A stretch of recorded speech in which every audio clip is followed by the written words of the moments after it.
as an Irish fan, not a Brian Kelly fan, especially at the end, but at least he will manage the clock better than Les Miles and Ed Orgeron. Game management. Yes.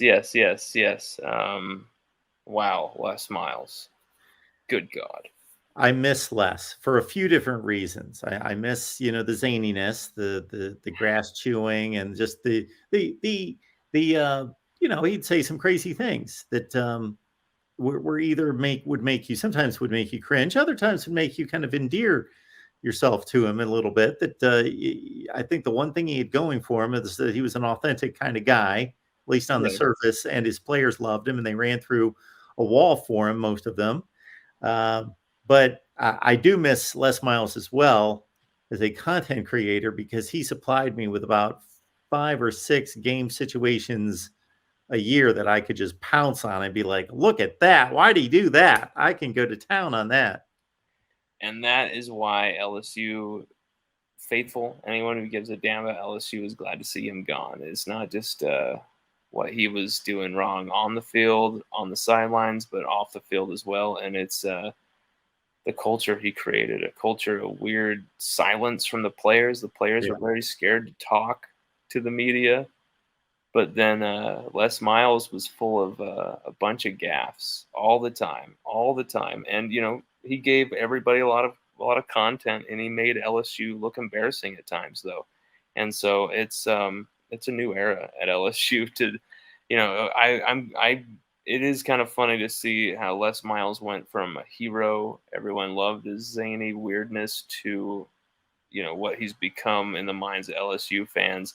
But it's all about, he regressed LSU with his coaching hires, his offensive philosophy.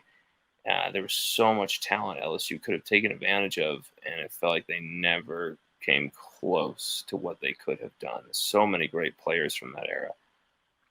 Isn't it strange how that quirkiness, zaniness, all of that goes from being kind of a fun thing when you think it's harmless, when you think, oh, this is just his personality, he's just a different kind of dude and it's fun to watch and let's see what he's going to say next, to when there's kind of bad things going on behind the scenes, and then you get that kind of quirkiness, zaniness, goofiness, then you're like, it goes from being funny and amusing and a little endearing to kind of cringeworthy.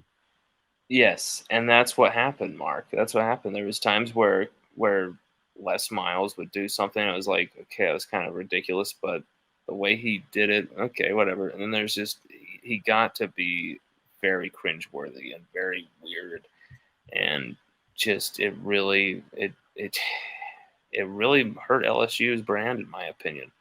And, luckily someone like Coach Ed Orgeron came by, was able to restore that brand a bit more than Les Miles, and especially get some of the Louisiana culture back in there and going. And it just seemed like Les Miles, without someone like Frank Wilson on his staff, was lost. Would have been absolutely just screwed, Mark.